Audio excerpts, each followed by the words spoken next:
Hey guys, today is lesson 1.3, part 1. We're going to talk about properties of functions and continuity. A continuous function means there's no break within a line, okay? So it continues on forever in some capacity without any sort of break. But there are four types of breaks. No, there's three types of breaks that could possibly happen that we're going to identify today. So the first one is a continuous polynomial, continuous function. A continuous function would go through the graph in any form, okay, where we've got that point a comma f of a, and it is continuous all the way through. There is no break in the graph anywhere. There is nothing that's stopping the graph at any point in time. So this is a continuous function. It could look like anything. It could look like the curve. It could look like a straight line. As long as it's continuous without any breaks, it is a continuous function, okay? Removable discontinuity is a hole. This is a hole in the graph. So say at a comma f of a, we got a hole, which holes should sound familiar to you. Coming through, okay. So this is a hole. This is known as removable discontinuity, okay? Holes are created remember, when something cancels in a function.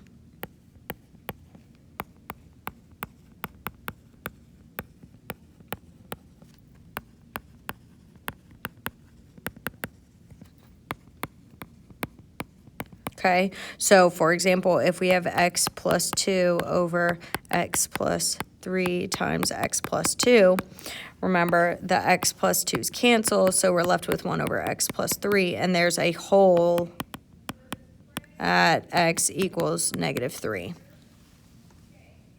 Okay, so that is removable discontinuity. Jump discontinuity means there is a jump in the line. So say we have a hole up here going down, but we have a solid dot down here going up. Okay, jumps usually come from piecewise functions, meaning there's more than one function being graphed on the coordinate plane. Okay, so if there is a jump discontinuity, it goes from one point to another without connecting. So jumps.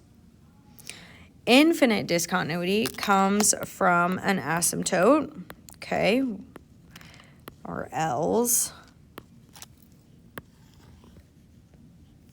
So this is a vertical asymptote.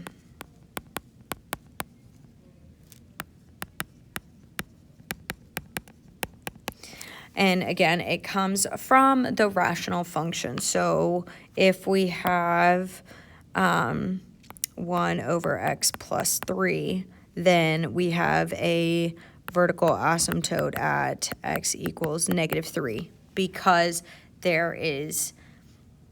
that's where the graph equals 0 in the denominator, and we can't have 0 in the denominator. It creates that asymptote. So our four types of graphs. We have continuous one, removable discontinuity is a hole, jump discontinuity, there's a jump, and then infinite discontinuity creates the vertical asymptote, okay? So identifying points of discontinuity, describe the type of discontinuity. Always try to simplify your fraction down as much as possible. Nothing can simplify, so we're good. Nothing cancels, so there's no holes. Now, vertical asymptote is the denominator. So we're taking x minus 3 cannot equal 0, x cannot equal 3. So x equals 3 is the vertical asymptote. Vertical asymptote is an infinite discontinuity.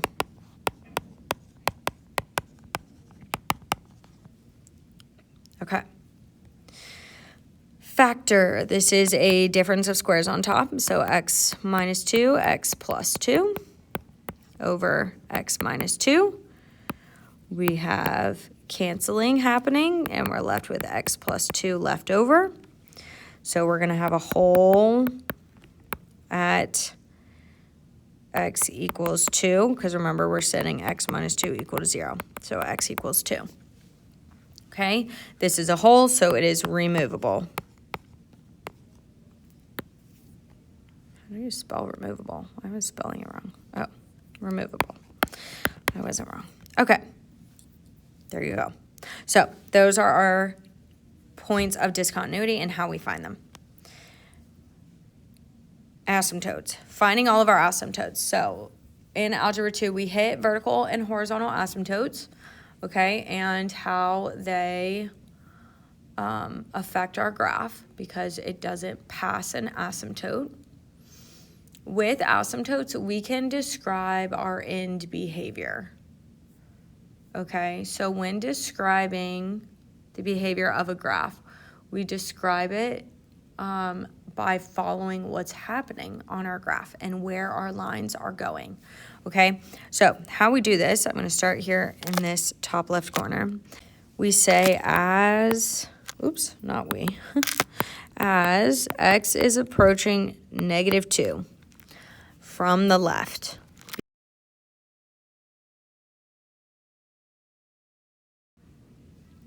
Sorry, I'm looking at -2 here from the left of the graph, okay? That minus sign in the top tells me from the left. We say f of x is approaching what? So we follow the graph. As our graph is approaching -2 from the left, it is heading to infinity, heading all the way up, okay? Now on the top right, as x is approaching +2, from the right, okay, f of x is approaching what? So same thing, following the line, as we're approaching from the right, the line is headed up to infinity. Okay. Now bottom left, as x approaches -2 from the right this time, f of x is approaching what? So as we're following the line to the -2, our y values are going to -infinity. Last one, as x is approaching 2 from the left, our y values, f of x, is approaching what? Going from the right, or sorry, from the left to 2, we are at -infinity. Okay? So as you're approaching somewhere on your graph from the right or the left, where is our y values going? Where are they going? Up to infinity, down to infinity, to a specific number? That's what we're looking at. Okay? So vertical asymptote in this case is going towards, or is on, x equals 3. Okay. They like to use limits. I don't. We're going to use the as x approaches. So as x approaches our asymptote, which is at 3, our y values, f of x, is approaching what? Follow the line. As we're approaching 3 from the left. Sorry, I forgot my little minus sign up there. From the left. It is heading towards -infinity. Okay? And as x approaches 3 from the right, our y values are going to which direction? From the right. up to infinity. Okay. Now we do the same thing for horizontal asymptotes. Our horizontal asymptote this time is at y equals 1. Okay. The graph will tend towards that horizontal asymptote, which is on the 1. Okay, so if we say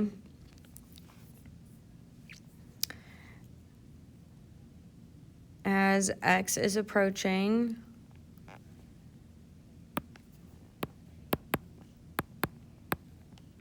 negative infinity, f of x is approaching what?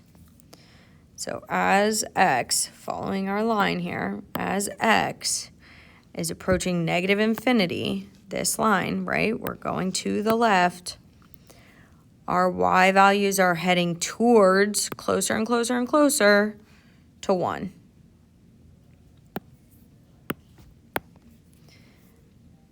And as x approaches infinity, f of x is approaching what? So same thing as our line here is going to infinity, okay? Our y values on this graph are going to 1.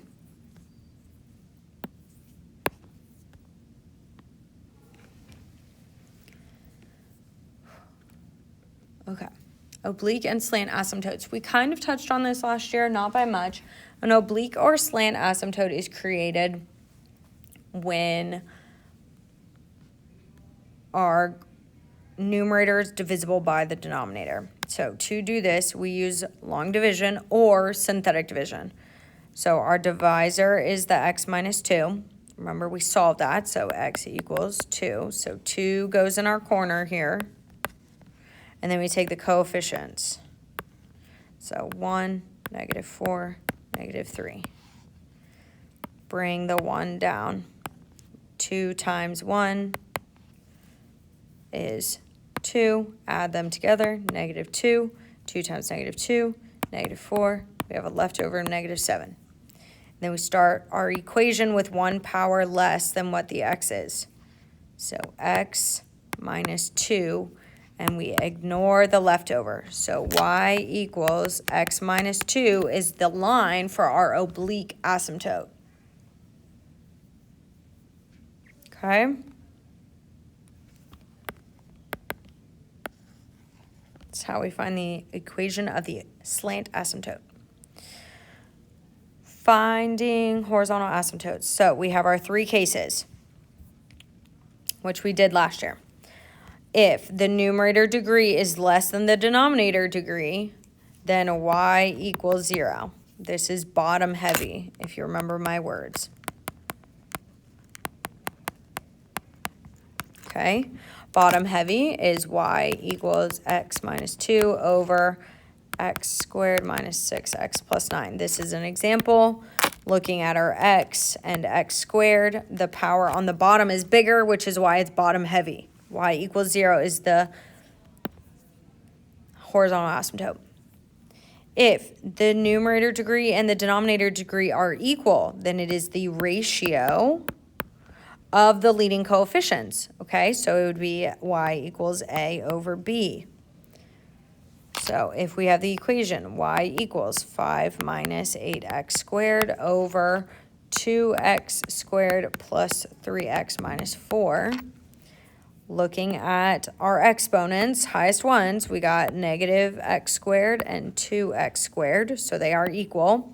We take the ratio of their coefficients. So y equals negative 8 over 2, which is negative 4. So the horizontal asymptote for this example would be y equals negative 4. Okay.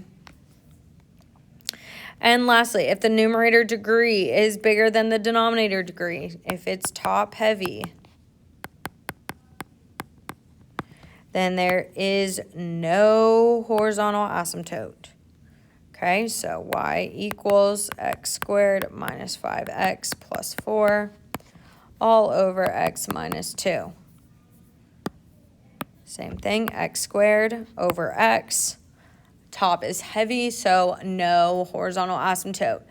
Now, if it is top heavy by 1 degree, it is a oblique asymptote or a slant asymptote. So you will have to divide to figure out what it is. Okay? Let's practice. Identifying vertical and horizontal asymptotes. So vertical is always the denominator.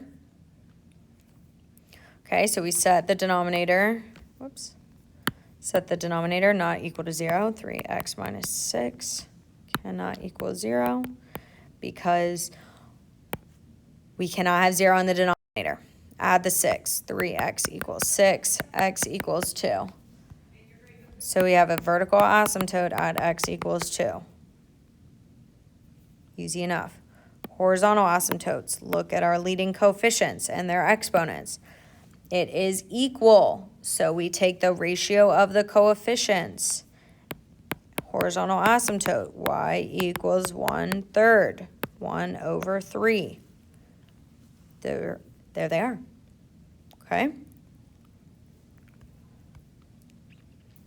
Factor first, so x over x plus 3, x minus 3. Set each denominator not equal to 0. So x equals -3 and x equals 3. So we have two vertical asymptotes this time. X equals -3 and 3.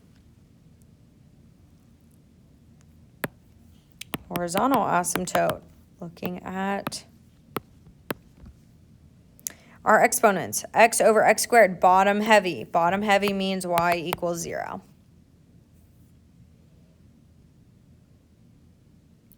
Okay. Factor first, x plus 4, x minus 4 over x plus 7, x minus 4. X minus 4's cancel, so x plus 4 over x plus 7. This tells us we have a hole at x equals 4. Set x minus 4 equal to 0. Okay? Then we need to find the y value. So y equals 4 plus 4 over 4 plus 7. 8 over 11. So the hole is at 4, 8 11ths. Remember, you plug back into the leftover to find the hole. There's our hole. Now, vertical asymptote is what's left over. X plus 7 cannot equal 0. So x equals -7. And then horizontal asymptote, looking at our highest powers, are the same, which is 1 over 1. So y equals 1. Okay. Nothing can simplify, you can't factor this. So set the denominator to x squared minus plus 1 cannot equal 0. Subtract 1, 2x squared equals -1. Divide by 2, x squared equals -1/2. Square root, which you cannot do.